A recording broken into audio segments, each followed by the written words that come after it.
natin, magkano ba talaga ang matitipid mo pag gumamit ka ng EV kontra sa isang sasakyang de gasolina, di ba? So napadaan ako sa habang nagte-test, napadaan ako sa gas station. So nagulat ako sa mga presyo ngayon. Siguro dahil sa gera Ukraine, Russia, Israel, di ba? So ngayon, ko-compare natin yung magagastos mo sa isang taon kung ang gamit mo ay normal na sedan, sabihin nating Vios, para at least ko-compare natin sa isang matipid na sasakyan, yung EV natin versus tong EV na to. So, yun.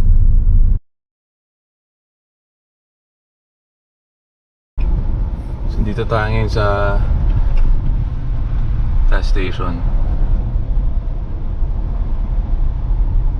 Check nyo yung presyo. So, compute tayo base sa presyo na yan.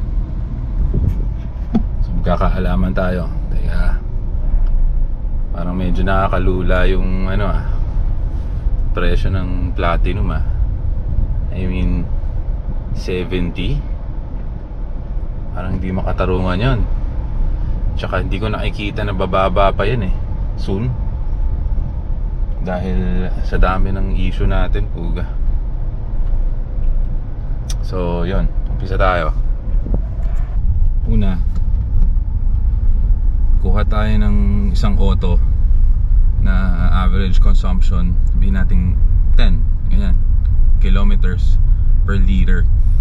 So nag-research ako, kita ko videos around ganun pero nagva-vary. Yung iba sinasabi mixed daw, 12 point something, tapos yung highway 20 or 19 ganyan.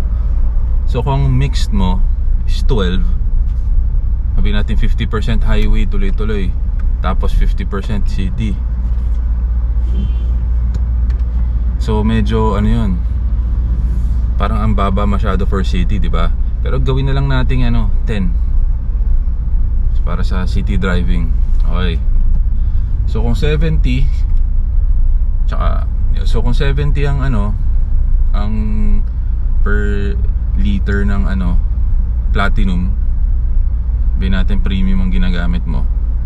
So that means 7 pesos ka per kilometer, di ba? Kasi kung 10 kilometers per liter ka tas 70, so 70 pesos divided mo sa 10, 7 pesos per kilometer. So itong EV naman natin. So itong sa akin, sa current testing ko, meron akong gamit tayo ng presyo ng Meralco. Taasan na natin, gawin nating 12 pesos per kilowatt hour. Kasi nakikita ko sa is 11 something So gawin na nating 12 para medyo maganda-ganda ang comparison. So yung 12 pesos per kilowatt hour, tapos ang maximum na capacity ng battery pack na to is 28.6 kilowatt hours. Nung kinompute ko, nasa mga 344 something ganun. Gawin mo ng 350 350 yung per charge, diba? So pumapatak yan ng mga 2 pesos per kilometer sa computation ko. So doon pa lang makikita mo na yung difference. So kung ang mo, average na takbo mo per year, average na takbo mo per year is 10,000. Usually kasi nakikita ko average ng mga sasakyan 10 to 15,000 Pero sabihin mong 10,000, sige, kung 10,000 ang mo, takbo mo a year, tapos 70 yung gasolina, abot siya ng 70,000. Tapos kung 15,000 naman, 105,000 kung nakagasolina ka, diba? So ngayon, kung naka EV ka na tulad nito, papatak siya ng 20,000 a year sa kuryente using 12 pesos na per kilowatt hour. So dun pa lang makikita mo na may 50,000 ka na naitipid, di ba? Kung 70,000 ang di gasolina mo sa 10,000 kilometers a year. So dun pa lang. So minsan ang kuryente nagba-vary pa yan, minsan nagmumura. So nagmamahal ganyan. Pero yun nga, ginamit natin 12. Kahit 12 na ginamit natin, sobrang mahal na yan sa Metro Manila. May 50,000 ka pa rin na tinipid. Imagine mo yun, so mapupulutan yung 50,000 na yun, di ba?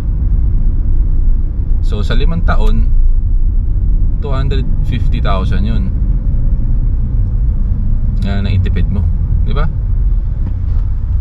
Ngayon, itong EV na to, kunwari sasabihin mo kailangan mong palitan yung battery na yan after ilang years. Sabihin na natin ganun. Itong battery na ginamit ko, may charge cycle na 6,000 charge cycles. Tapos sabihin natin may calendar aging pa. Tapos kahit araw-araw ka discharge, paano mo mauubos yung 6,000 sa loob ng 10 taon? Di mo mauubos yun kasi 3,000 lang yun, 650, di ba? Kung 365 kada taon nagcha-charge araw-araw, discharge, hindi naman nangyayari yun.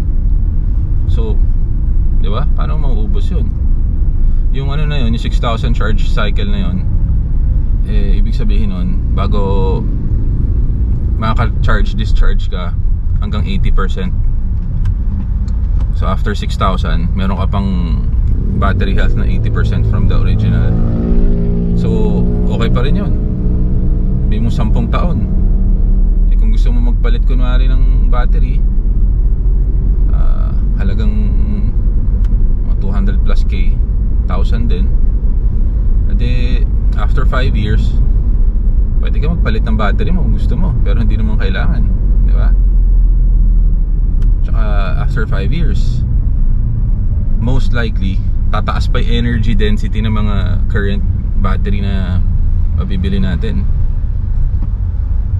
So parang sa nakikita ko, mas financially viable ang electric in the long run. So kumbaga, malaki lang ibabayad mo dahil sa battery.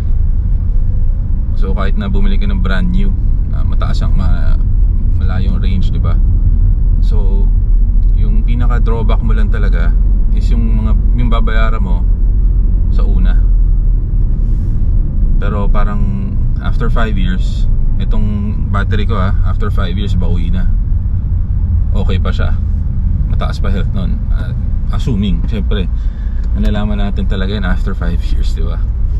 Pero yun nga, as per the specs ng manufacturer, 6,000 charge cycles to. So yun, I hope medyo naliwanagan kayo sa sa gastos ng normal na gas engine at EV. So until next video, maraming salamat sa support, sa mga nagsasubscribe. Nagtanong lang kayo ng mga kung ano-anong question. Kung kaya ko sagutin, syempre sagutin natin yan. See ya.